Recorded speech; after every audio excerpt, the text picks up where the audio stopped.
Salut, c'est Anne-Estelle, bienvenue dans cette vidéo dans laquelle on va parler calendrier de l'Avent et j'aimerais juste vous montrer, j'avais prévu de faire cette vidéo aujourd'hui, c'était pas du tout prémédité, mais en fait il a neigé, regardez. Bon alors, ça n'a pas très bien tenu, hein, c'est en train de partir, etc.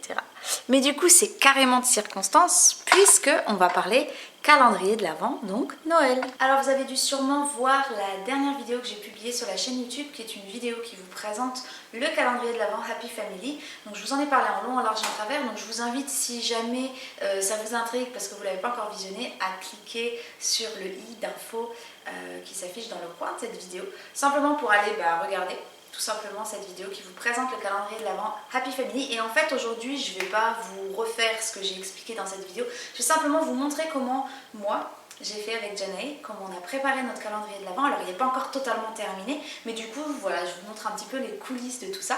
Alors en fait ce qu'il faut savoir, c'est que la majorité des boîtes, je les ai fabriquées l'année dernière et qu'en fait on n'a pas pu les accrocher chez nous, tout simplement parce qu'on n'habitait pas chez nous.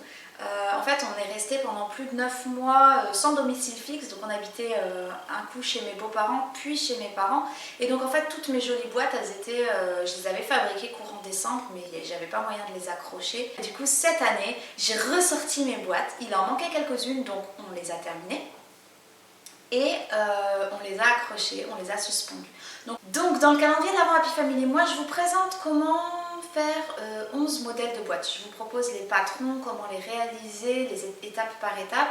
Là je vais vous montrer dans la vidéo comment faire la boîte la plus simple du monde si vous n'avez pas le temps de passer du temps à ça. Et puis ensuite les boîtes, vous avez plusieurs possibilités, soit vous les mettez dans une sorte de bonbonnière ou un gros panier, etc. Vous mettez les numéros dessus puis l'enfant pioche chaque jour, soit vous les suspendez à un fil, et moi c'est ce que j'ai fait.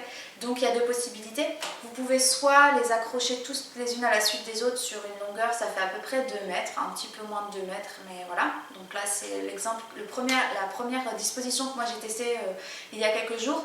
Et puis là j'ai testé une autre disposition pour voir laquelle me convenait le plus, donc c'est de suspendre sur une distance plus petite, mais du coup d'intercaler en fait les boîtes, une proche de la ficelle, l'autre qui pend avec un fil un peu plus long, et du coup voilà, ça crée plus de relief, je trouve que c'est un peu plus dynamique, voilà, c'est chacun qui fait selon ses goûts. Alors justement, la boîte la plus simple que j'aimerais vous présenter, c'est la première boîte dont je parle dans le calendrier de l'Avent Happy Family, c'est en fait le bonbon. Donc pour ça vous avez juste besoin de rouleaux de papier toilette, soit un rouleau égale une boîte, soit vous le divisez en deux pour faire des petites boîtes. Voilà, ça c'est à vous de voir, mais plus vous vous y prenez tôt et plus vous pouvez récolter les rouleaux de papier toilette. Et donc en fait, une fois que vous savez ce que vous mettez dedans, vous le glissez à l'intérieur du rouleau et vous enroulez comme un bonbon dans du papier cadeau. Donc plus le papier cadeau sera aux couleurs de votre Noël et plus ce sera joli, plus ce sera féerique. Voilà, donc ça c'est le modèle le plus simple. Ensuite j'ai un deuxième modèle à vous proposer, je vous invite à cliquer sur le lien qui s'affiche maintenant sur la vidéo ou dans le lien de la description. Donc en fait c'est la page qui vous emmène pour télécharger le calendrier de l'Avent Happy Family, et en fait il y a un échantillon que vous pouvez tester tout de suite gratuitement. Donc il y a le modèle de la boîte, voilà, c'est le nénuphar. Alors en fait, ce qui se passe, c'est que souvent on met des friandises dans les boîtes des calendriers de l'Avent. Alors moi c'est quelque chose que je ne souhaite pas faire, tout simplement parce que pour moi qui dit friandises dit cochonnerie, et je considère que c'est quelque chose où on en mange assez lors des repas des fêtes. Il y a assez de chocolat, il y a assez de papillotes, il y a assez de... Voilà, des fois c'est des petites mini-hardises, etc. Donc moi ce que je voulais c'était pas non plus... voilà, surcharger Janae, etc. en sucre, en chocolat et machin et tout. Et par contre, il y a aussi des personnes qui offrent des petits cadeaux. Et là aussi, c'est une possibilité. Vous pouvez mettre, je sais pas moi, des images, des petits pins. Ça peut être quoi? Ça peut être des petits élastiques, des petites barrettes pour les petites filles. Ça peut être des petites figurines. Enfin voilà, il peut y avoir plein de possibilités. Personnellement, c'est un choix que je ne fais pas non plus, je vous explique pourquoi.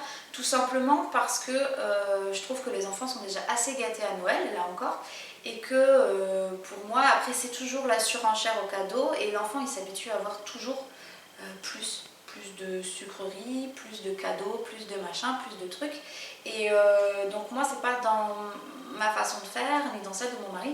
Donc du coup on voulait pas non plus quelque chose où Janae elle ouvre et chaque jour elle a un petit cadeau en attendant Noël. Donc du coup L'idée, comme je l'explique dans la vidéo Happy Family, c'est d'offrir du temps de qualité à nos enfants.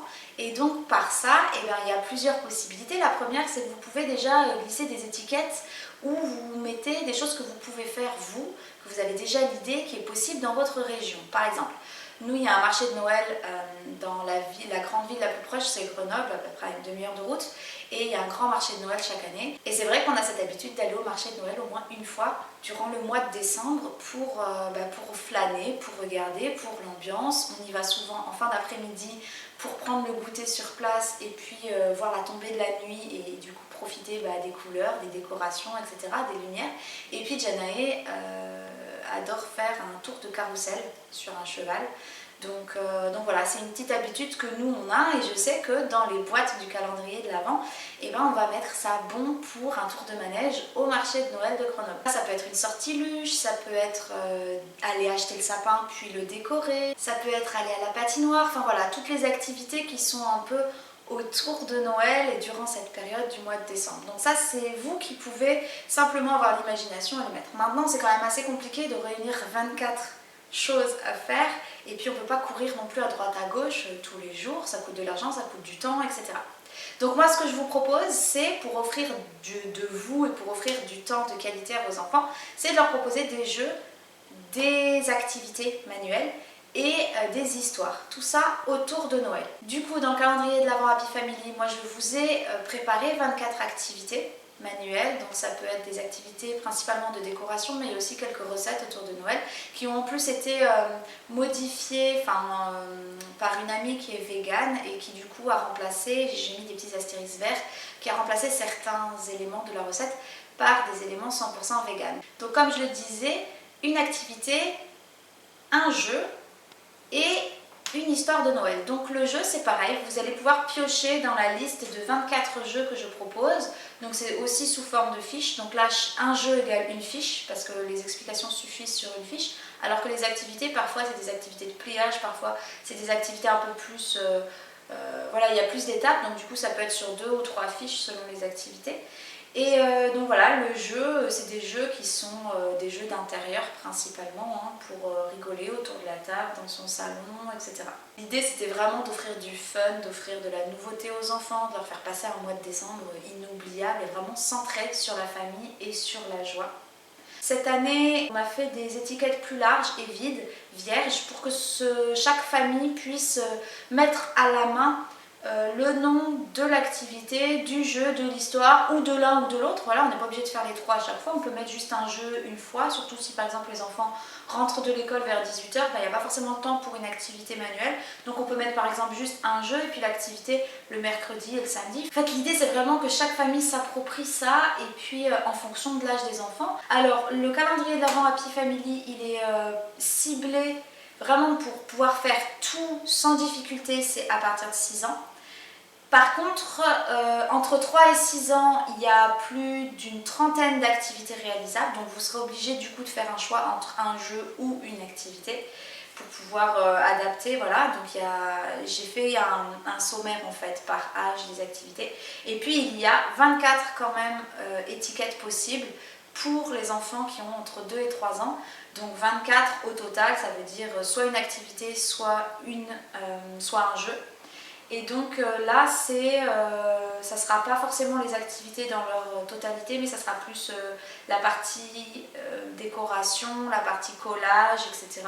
qui est du coup beaucoup plus adaptée pour des petits, mais ça les fait participer. Donc du coup, si vous avez des enfants d'âges différents, plutôt que de faire un calendrier par enfant, j'ai vu qu'il y avait des familles qui faisaient ça, qui se retrouvaient avec 6 ou 7 calendriers de l'Avent.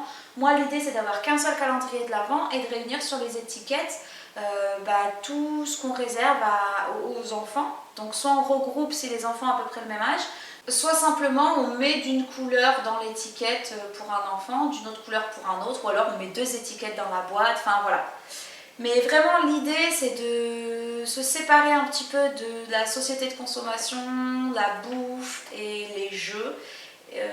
Quand je dis jeux, c'est les jeux qu'on achète, pour se consacrer sur ce qui plaît vraiment aux enfants. Et ce qui plaît vraiment aux enfants, ce dont ils ont vraiment besoin, c'est du temps avec nous, c'est de l'attention, c'est des moments de qualité, c'est du partage, c'est du rire, enfin voilà, c'est de la, comment on peut dire, c'est de la complicité avec leur famille. Même l'activité des boîtes à réaliser, peut-être une activité en famille de préparation. Du coup, on fait un avant-avant. Ça peut aussi être sympa. Et voilà. Bah écoutez, j'espère que cette vidéo vous a plu, que ça vous a donné plein d'idées et que vous aurez envie cette année de réaliser un calendrier de l'Avent qui soit vraiment 100% famille et qui replace du coup la relation parent-enfant au centre de la famille et au centre de Noël, parce que c'est quand même le plus beau à Noël, selon moi évidemment. Eh bien écoutez, il ne me reste plus qu'à vous souhaiter une très belle préparation de votre calendrier de l'Avent.